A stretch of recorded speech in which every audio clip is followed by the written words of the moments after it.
Kasi yung sinasabi niyang attack, hindi ko po maintindihan yung attack.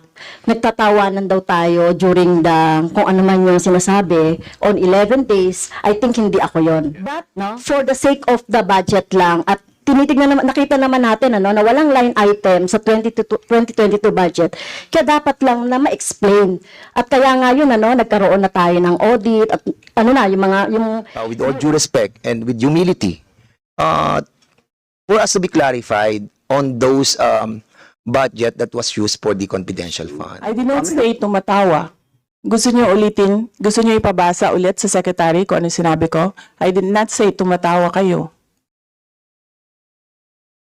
Number 2, I did not say attack by the committee. Number 3, I did not say collective action. Now that the Pwede lang vice, po sana. now that the Sandali vice lang po. president, Sandali lang po, para hindi po tayo nagsasabay-sabay. Merong clarification na hiningi at nag-clarify naman po ako. Wala pong plano kasi kanina. Just Gutierrez. given the substantial response this time, Madam Chair, I'd like to follow up the question.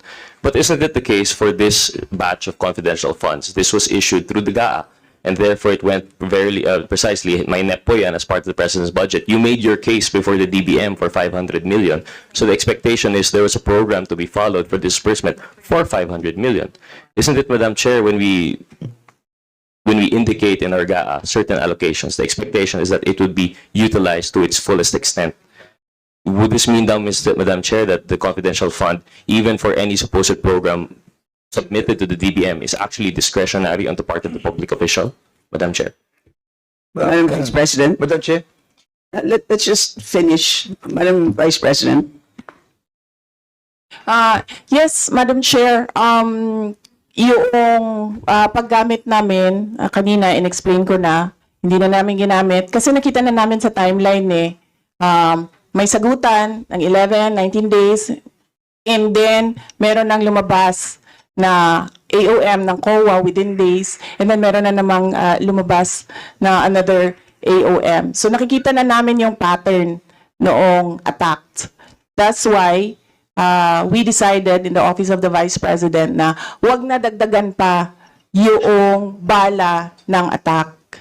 At ipakita sa mga tao na yung confidential funds, we are in good faith of using that and goodwill namin na napapadali yung trabaho, pero pwede siyang hindi gamitin ng Office of the Vice President. Salamat. Madam Chair, Thank you, Honorable Gutierrez. Madam Chair, Yes, Interjection. unless it's a point of order, we will not entertain. since my name is mentioned by the Vice President, may I answer? May I comment also, Madam Chair? Just a short interjection. Yes, kasi yung sinasabi niyang attack, hindi ko po maintindihan yung attack. Nagtatawanan daw tayo during kung ano man yung sinasabi, on 11 days, I think hindi ako yon, no?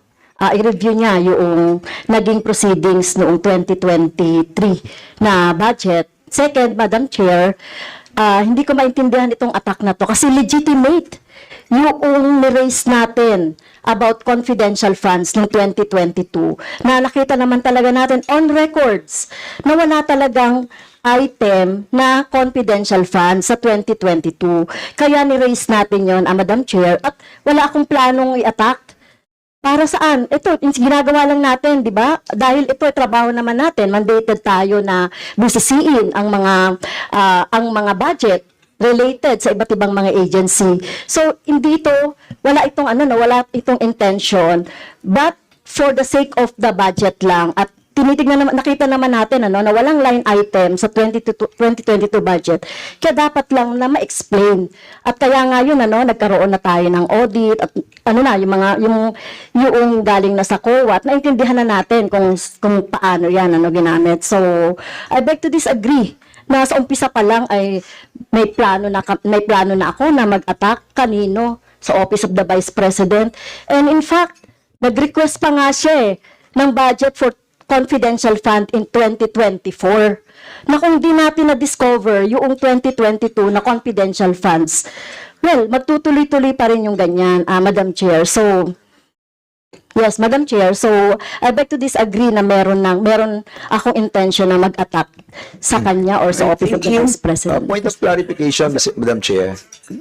Yes, Honorable Dan Point of Fernandez. clarification. Just the last one, and then I we just move. wanted to be clarified, Madam Chair, because there's accusations coming from the Vice President that there is a collective action that to be taken by this committee on attacking the budget, especially the COA report on the confidential fund of the Vice President. I think we need to be clarified if there is such action that will be taken by this committee. I think it is unfair to all of us, especially kami, galing lang po kami sa kabilang hearing, and we decided to check it out, what is being discussed in this committee. Then suddenly we will be a part of this conspiracy or a collective action that will be taken against the confidential fund of the Vice President. And hearing the side of the Vice President on the repetitive reply on not answering, I think it will set a bad precedent. What prevents other departments that we will be inviting over to do the same? And I think it is incumbent upon her, with all due respect and with humility, for us to be clarified on those budget that was used for the confidential fund.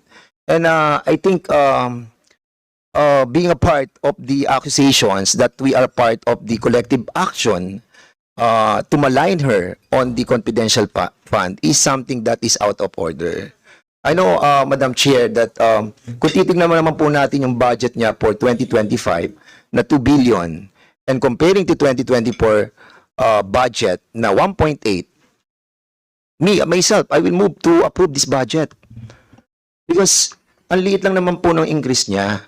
But what hurts me ay yung pong masama po tayo doon sa sinasabi po niya na meron po tayong collective action to malign her. So do you wish to introduce a motion? And ang sinasabi ko lang po sana, I want to be clarified that it is a collective action of this committee to have a malicious intent on asking the confidential fund of the Vice President on the previous years. We are doing that in the different committees. We are doing that in the different investigations. And what I'm trying to point out, Madam Chair, I hope that the accusation of the Vice President have basis on trying to involve everybody on this conspiracy to attack her. So just to I just want clarify, it to be clarified, Madam Chair. absolutely, we have absolutely no plan, any conspiracy, if I may use that word, to attack, if I also may use that word. Nandito lang po tayo para kilatisin ang budget ng isang ahensya ng gobyerno. Yun lang po, maliwanag. May point of clarification, Madam yes po. Chair. If that conspiracy theory of having this a pre-attack on her budget is being conspired by this committee. And if that is so, let me out, Madam Chair. Hindi po ako kasama doon. And I hope that the good Vice President will amend her statement involving everybody for this action taken by this committee, Madam Chair. Would Madam Chair, Vice President wish to? I did not say tumatawa. Gusto niyo ulitin? Gusto niyo ipabasa ulit sa Secretary kung ano sinabi ko? I did not say tumatawa kayo. Number 2, I did not say attack by the committee. Number 3, I did not say collective action. Sa kanya nang galing yun. I did not say conspiracy theory. Sa kanya nang galing yun. Pabasa niyo ulit kung ano sinabi ko. And so, Madam Vice President, because those words were Madam uttered Chair. by Madam someone, Chair, I just, just because you don't like my answer, you don't like how I answer, you don't like my demeanor, hindi ibig sabihin na hindi ako sumasagot. And that's the reason why, Madam Chair, I asked for the point of clarification. yes, so, And, again, I had, now that the pwede lang Vice- po sana. Now that the Sandali Vice lang po. President, Sandali lang po, para hindi po tayo nagsasabay-sabay, merong clarification na hiningi at nag-clarify naman po ako. Wala pong plano. Kasi kanina, very clear ang sinabi naman po, there was a plan. Stick to the plan. Wala rin po ako natatandaan. I kept saying, let us all stick to the issues, which is the budget. So yun na lang po. Let's just end here and so that we can move on. yes, Madam Chair, Kung if I pwede lang may, po sana, let's move on. Lastly. Meron pa pong isang budget pagkatapos nito. lastly, that's the reason why I asked for a point of clarification. The point of clarification is to be clarified by the resource person. And if that is the answer of the good Vice President, I will accept that her intention is not to involve everybody on a collective Yes. attack on And her we're budget. happy with that And I'm happy clarification. on the answer of the Vice President. But, of course, I just wanted to review the, anyway, thank you so much, Madam Right, Chair. salamat. Madam So, Chair, yes, Madam point Vice of President. clarification is understandable if you want to be clarified of the words I uttered.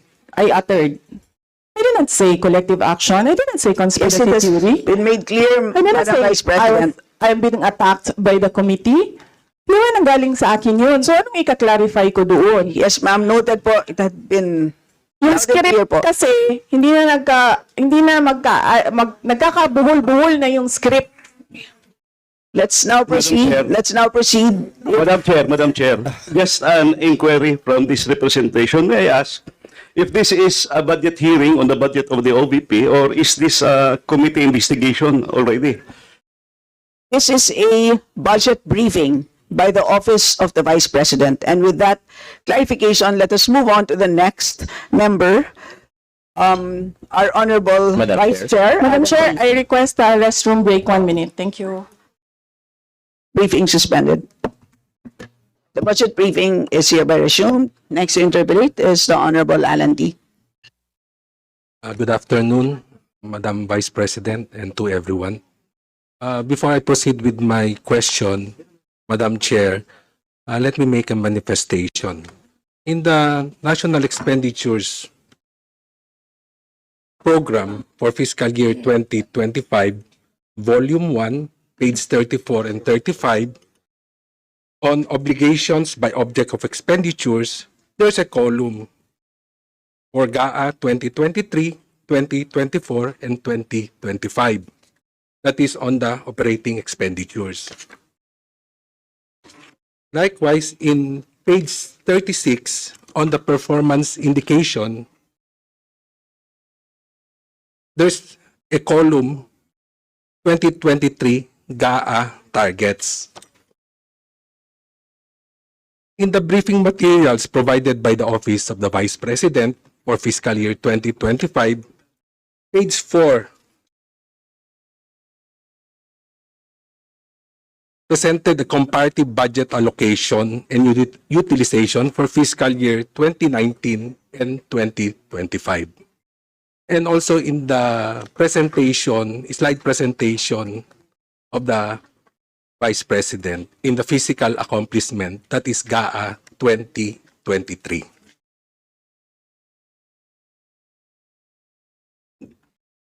Madam Chair, if I may proceed with my questions. Please proceed. I will defer to the Vice President if she wishes to answer or not my questions. Under the obligations by object of expenditures in the 2025 National Expenditures Program, 375 million was obligated in 2023. Can you kindly confirm? Madam Vice President. Madam Chair, I will forgo the opportunity to defend the OVP 2025 budget proposal by question and answer, and I will leave it to the House of Representatives to decide on the proposal. Honorable T. Madam Chair, Considering that what was obligated is 375, there's a balance of 125 million that has not been obligated and released, as earlier confirmed by our Vice President. Can she again confirm it? As to the amount?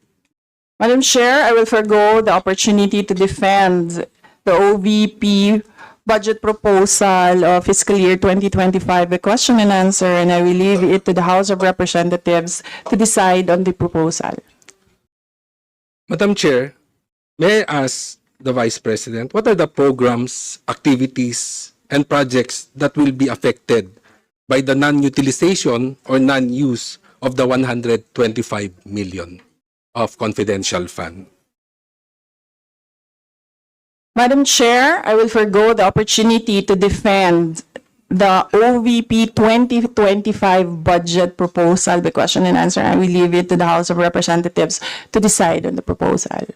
Madam Chair, will the 125 million unobligated balance of the confidential fund be considered savings by the Office of the Vice President? Madam Chair, I would just like to point out, yung previous question niya, sinagot ng sumunod niyang question. I will forgo the opportunity to defend the OVP 2025 budget proposal by question and answer, and I will leave it to the House of Representatives to decide on the proposal.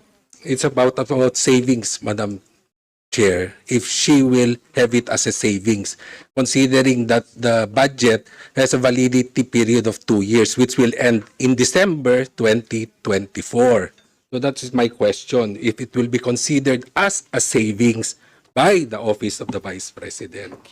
Madam Chair, I will forgo the opportunity to defend the OVP 2025 budget proposal by question and answer, and I will leave it to the House of Representatives to decide on the proposal. Madam Chair, is the Vice President aware that the Commission on Audit issued a credit notice dated August 8, 2024, finding no deficiencies on AOM Audit Observation Memorandum Number 2024-015, dated February 1, 2024, regarding the liquidation of the cash advances of Mr. Edward D. Fajarda, Special Disbursing Officer for confidential expenses of the Department of Education, covering the period from February 20 to June 20 of calendar year 2023 in the total amount of 75 million. Madam Vice. Madam Chair, I cannot answer for the Department of Education. But it was during her time that the period covered by this liquidation. Madam Vice. Yes.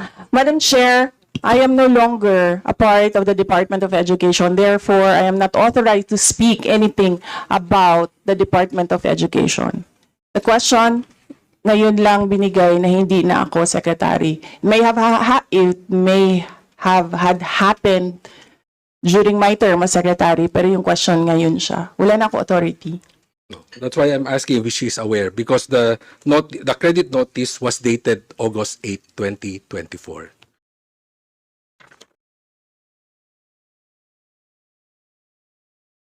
You may proceed, Honorable T.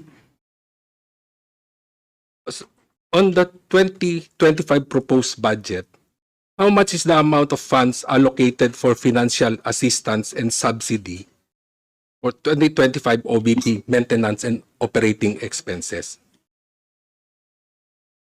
of 1,792,391? How much is allocated for financial assistance and subsidy? Vice. Yes. Madam Chair, I will forgo the opportunity to defend the Office of the Vice President budget proposal of fiscal year 2025 by question and answer. I will leave it to the House of Representatives to decide on the proposal. Madam Chair, she mentioned about programs of the Office of the Vice President. May I ask the breakdown, how much will be spent for those programs as she mentioned in her slide presentation a while ago? Madam Vice President. Yes, Madam Chair, I will forgo the opportunity to defend the Office of the Vice President 2025 budget proposal by question and answer, and I will leave it to the House of Representatives to decide on the proposal as it is.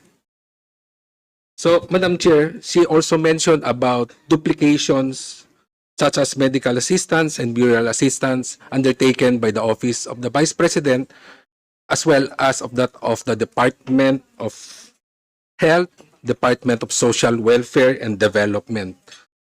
May I ask the Vice President, in order to streamline the bureaucracy and avoid overlapping functions, what are your thoughts on the possibility of reallocating the funds earmarked for medical assistance and burial assistance to the line agencies like Department of Health and DSWD?